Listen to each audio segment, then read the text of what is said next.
Good morning and welcome back to Allergic to Stupidity. I'm checking the dates here. It's the 9th. It's a Wednesday. And I did take yesterday off. I had to laugh because some days when you make a point of watching the news, just for your YouTube channel, it can become so overwhelming and so depressing. Like last Saturday, I couldn't find a happy Saturday thing because I couldn't find anything that would make us all smile. That I actually was exhausted. And I laughed because Stephen Booth said, sorry, guys, I'm exhausted from the last couple of days.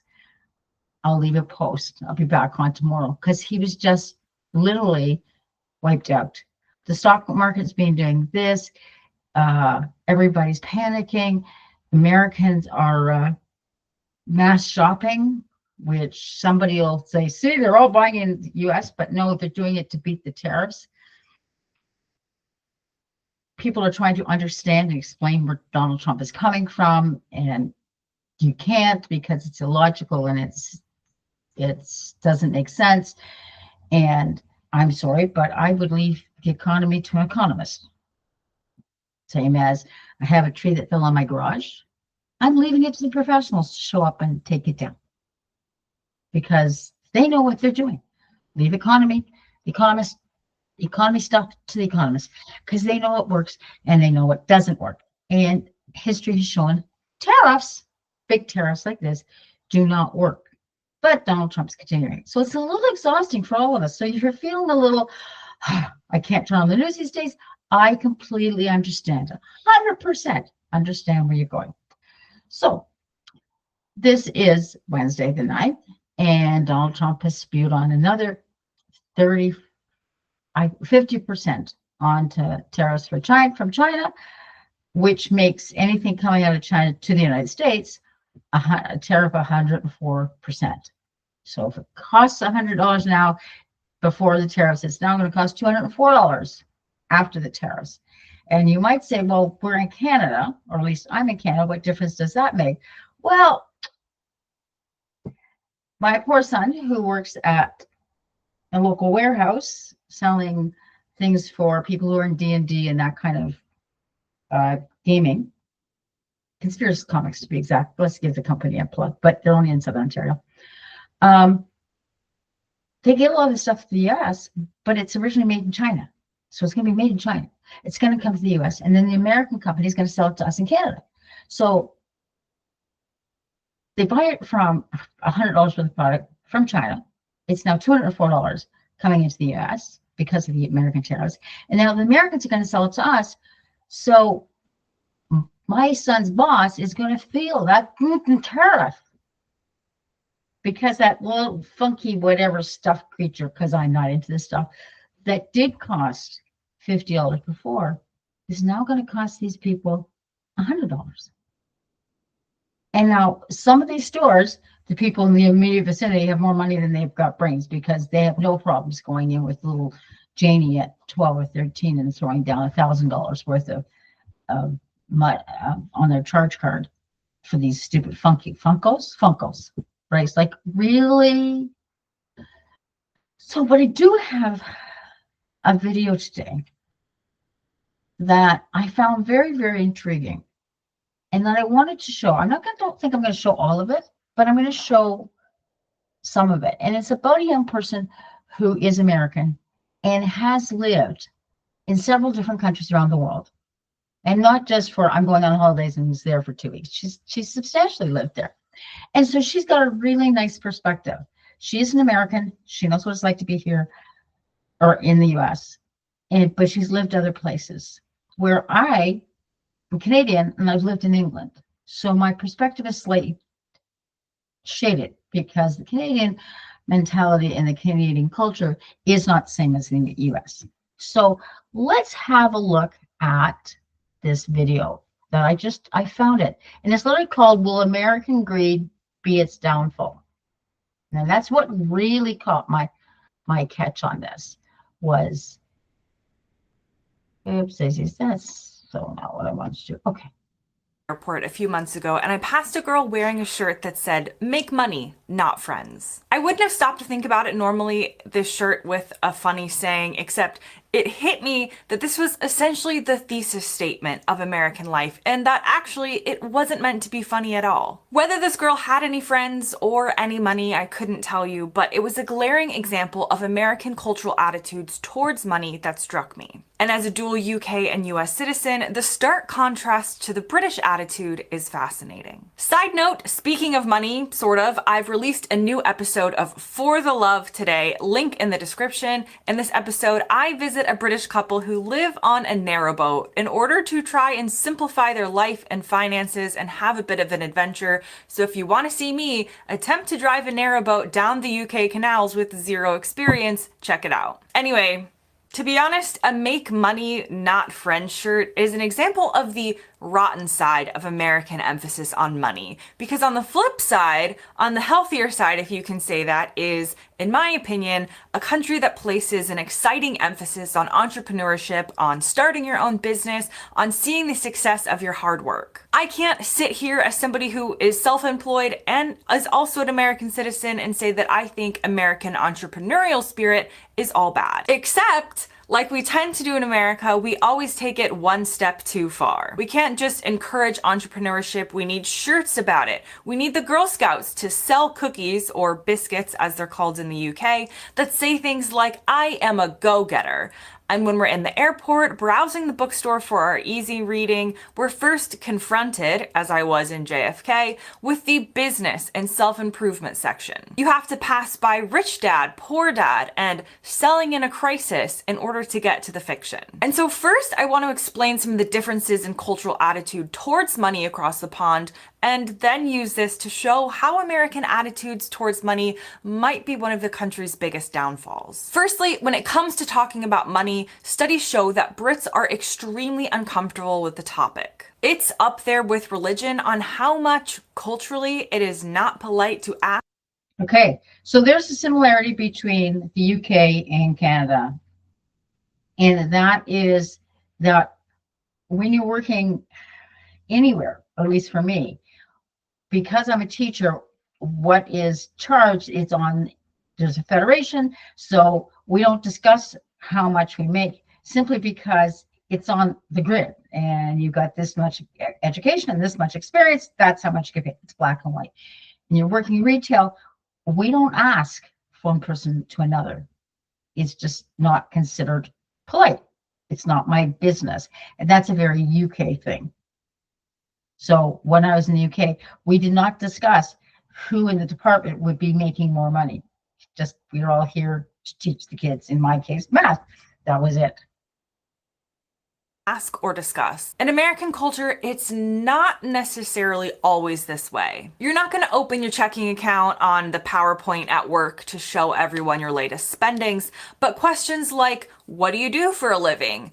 i.e., how much money do you make, but I can't actually ask you that, are very, very common in America. Money is still seen as a personal matter, don't get me wrong, but the extent to which it is much different than in the UK. Americans are just more open about money in general. Then you have another fascinating difference in that studies have shown that the British, culturally and psychologically, tend to report experiencing more harmful effects when seeing someone else become wealthier, whereas Americans don't react the same. A great example of this can be found in British versus American soap operas. British soaps focus on the working class. It has been said because audiences at home want to see people that they can relate to and that seems more real. American audiences, on the other hand, want to see the rich, hunky doctors with millions of dollars living their rich lives and having tons of money and glitz and glamour. So the American... Okay, so from my perspective, or my chip in here, one of the hilarious comedies that I've watched is Mrs. Brown's Boys. It's out of the UK, and oh my God, I howl. It just absolutely howl. It's about regular guys, people living in together. It's not about somebody making $10 million. It's just literally everybody having a good time and everybody being there for each other. And it's just, well, that can be also seen. But if we think of TV shows, One would be, it's a North American one, is Suits, or Dallas, which hits me because I had my first year teaching, I had a young lady who was actually addicted to Dallas. She just thought it was the most wonderful thing. But think about those shows where it's all about how much money we've got, like Ewing's and the big ranch and the oil, and how wealthy they are and how successful they are compared to Mrs. Brown's Boys, or Coronation Street, or there's 2 or 3 of them out of the UK. And yes, sometimes it talks about the upper class, but it is not as push over the top and see, I am successful because it, with Bridgerton, which is the one I keep catching now, which is back with George III. It's literally just talking about you're watching the relationships between the servants and the aristocrats or the royalty. And it's a much more, yes, there is the different levels in society, but one is not necessarily seen as better than. Where people, I remember watching Dallas so I could talk to the student, and very much, and my husband at the time going, "You're watching Dallas?" I explained why, but yeah, but it was very much they would talk down to. So that was what the media was screaming, and what she's saying is just reinforcing what I'm. American soap operas reflect this. American audiences often have a reaction of, hey, that person's rich, whether real or fictional. That could be me someday. Because in America, money equals success. That's basically all there is to it. We do have a class system, but it isn't as rigid as the British class system, which is a topic for another video. But in America, class is most often defined by money. Class in the British system is far more complicated and not just based on income or wealth accumulated, but in the US, money is success, and also money means that you're seen as a good person. And money in the US has been seen as success since the Puritan days. Puritans believed that God awarded wealth and subsequently power to the spiritual elite, and that even in general for the average population, material success was a sign of God's favor on you for being good. Now the Puritans... Okay, backstory to this, one of my students years ago, the mother was very much on that. This is in Canada, Ontario to be exact. And she was, I'm so glad God loves me so much that he gives me all this money so I can give it away to other people. And she actually was inadvertently looking down at me, who was sitting there helping her child understand math at that time. But it was very much, she had all the money because God loved her. Or my mentality is, God put some opportunities in front of you. You decide what you're doing with them. It's like a parent or a city making a playground. So you put the swing out back or the trampoline out back. You're putting it out there, and you're not going to guide and hold your child's hand while he's using it, or the community's hands. You're going to sit and say, there it is, have fun. And this is what this woman is, because I make all this money. It's because God loves me. God's not like that. Also emphasize social responsibility and what they called stewardship to others, so the messaging has gotten a little bit lost over time, but it does go back to the early days of the Puritan settlers. And again, American attitudes towards money plays into how the rest of the world sees Americans flaunting their money or their purchases. Brits tend to try and hide it, or not necessarily hide it, but be discreet about it. American consumers are often wanting to share with people about their new purchases. Look at the new car I just bought. Look at the new house I just bought and all the cool features. In a way, you're saying... Okay, I'm going to back that one again. Having lived in England, none of the houses are that fantastic. They might have bells and whistles, but there's nothing glaring. Where the guy across the road, it's bigger and ripped down an old house because it's an old house. Roll my eyes. But we have to make it big and glamorous and fantastic and stupendous. Well, I can understand in one to go geothermal. All you had to do is get a heat pump on the old house. The guy beside him, we have to have, it's been around for 20 years and drives me completely crazy. We have to have 40 million lights on our house so everybody can see my house. So everybody can see, look at my house. Isn't it wonderful and fantastic and stupendous and great? I want everybody to notice me, which is exactly what she's saying about the American culture, which in Southern Ontario we get a lot of. Having lived in the North, having a daughter who lives in the East Coast, when I say these things, I'm talking about down here in the GTA area. Because when I lived in the far North, yeah, no, everybody thought my house was wonderful, and it was a double wide house trailer. Well, actually, it was a single white house trailer with an addition. My kids loved it. My nephews loved it. It was great. Everybody thought I had a really cool house. They liked the fact I was next to the backed onto the bush. Like, we didn't have to have the bigger and better houses.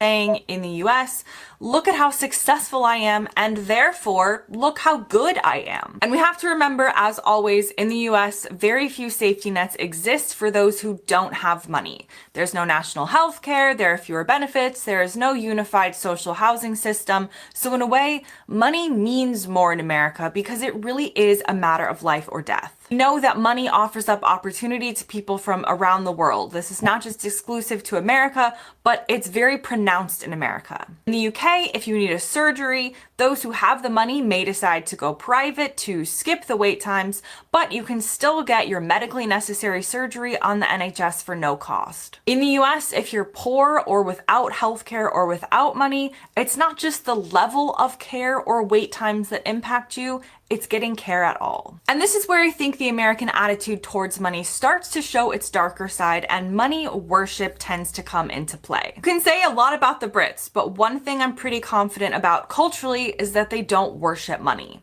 You can see this in the way money is talked about, or not talked about as it were, as well as in the work culture in the UK. Someone wearing a make money, not friends shirt in the UK would definitely be given the side eye. And in some ways, this can lead to what some people see as a lack of entrepreneurial spirit in the UK, but on the other side of the pond, America really falls into the trap of the often repeated phrase, money is the root of all evil. Because money is power. Everywhere, but especially in America, and it means that culturally we start to worship business people or businesses altogether rather than the average person, which most of us are. The current president was made famous by being on a reality show about judging people's ability to make money, and I don't care how much evidence there is to the contrary or what the stats are on how much money is actually in his bank account.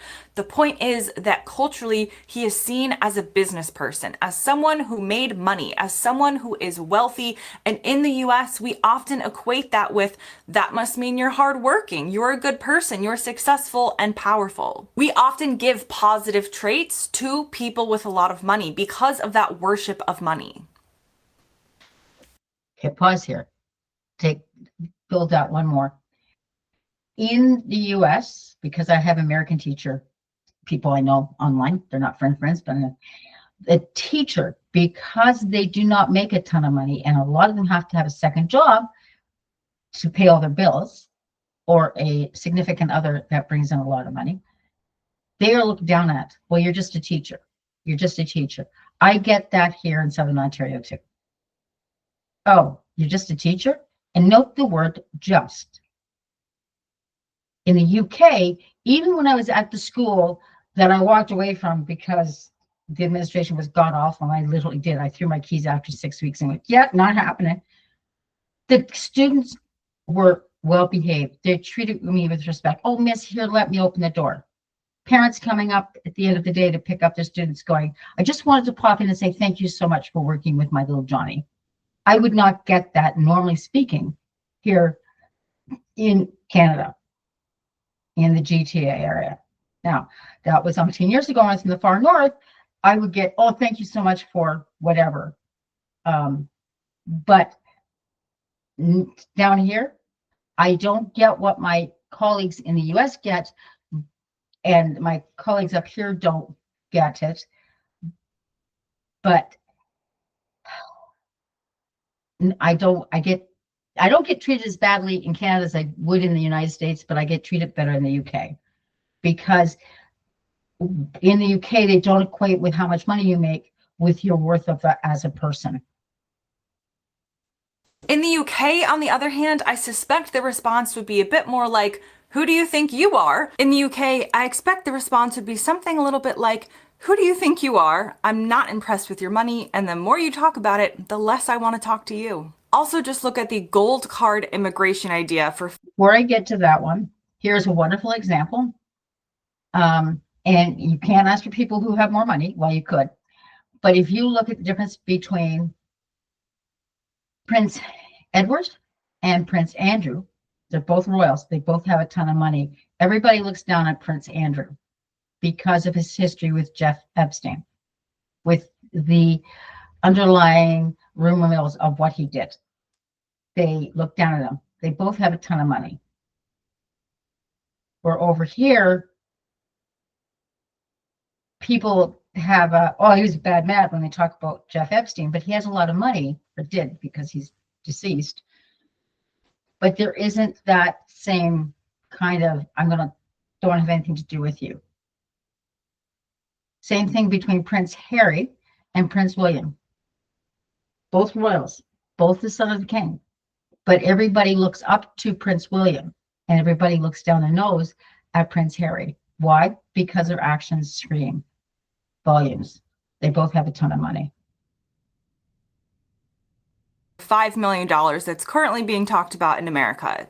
Fast track your way to US citizenship if you're rich. Now, there are similar routes to visas like this in other countries, but in America, it can't just be left listed as a line item on the immigration website. It needs to be the gold card. Gold meaning good, gold meaning wealthy, gold meaning if you have enough money, then you're probably okay. Skip the line, we want you here. Or think about the American lobbying system where companies pay money to influence political decisions. The more money an industry has, the more they push their way ahead, and this is not only allowed in the US, but kind of encouraged. The country is sold to the highest bidder, and many Americans tend to think, well, fair enough, because people and companies with money must have done something right or had the right ideas to get there. They deserve to be heard more. They earned it. The UK does have lobbying and pressure groups, but there are far more restrictions on political donations and regulations surrounding this side of politics, which means you can't simply buy your way into political decisions in the same way you can in the US, though I'm not saying money doesn't also corrupt in the British government. And that's the thing, isn't it? The real truth is that money corrupts, or at least it gives a gateway to easier corruption. A lot of good can be done with a lot of money, there's no doubt about that, but a society that worships money is much more easily swayed by corruption than one that values it less when it comes to what it says about a person. Because I'm not saying British people don't also want and need money. We all want and need money to pay the bills, to buy the things we need, and to buy the things that we want. That's no different anywhere. But in the UK, there isn't as strong of a cultural attitude that having more money means you're a good or better person. Whereas in the US, there is. Now that brings us to the end of another episode. Leave your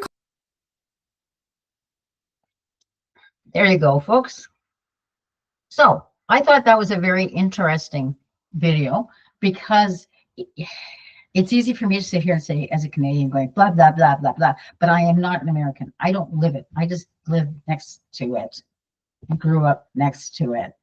But I've also lived in the far north of Ontario, and I've lived in England. So where does this bring me? When that money, when everything is judged by how much money you bring in, you can, and Donald Trump is seen as a business person. He's seen as somebody successful, so he must know what he's talking about. Please note he has bankrupted every business he's ever owned, including casinos, which is then you go, how do you bankrupt a casino? That one blows me. Where he has been brought to court multiple times for not paying tradesmen for work he signed a contract for them to do. But when his mentality and everybody under him, like Navarro and Musk, sees money as the be-all and end-all, and that is a sign of success, and Donald Trump is known for being somebody who wants to be the winner, who doesn't want to be seen as a loser, and therefore to be a winner, you have to make more money. Therefore, he is going to do anything and everything to make more money, because to him, that's his judgment. And he is, for the third time, fifth time, millionth time, there's a ton of Americans out there that are wonderful and fantastic, and their heart's in the right place, and they're not this. But the attitude that comes across through media and those public figures we see, like Donald Trump, is the arrogance that we know what we're doing. We are better than everybody else because we are successful, because we like make lots of money, because our economy is so big and so strong. Therefore, we are wonderful and fantastic. And it's that arrogance that Navarro and Musk and Trump are all putting across that is just killing everybody else in the world. And one of the reasons we don't like, people generally say, I don't like Americans. It's not the individuals, it's that American attitude that we just can't stand. We have Donald Trump who says he does not understand veterans. He does not understand people in the forces. What is it? What is in it for you? Okay, standing up for my country, protecting my country.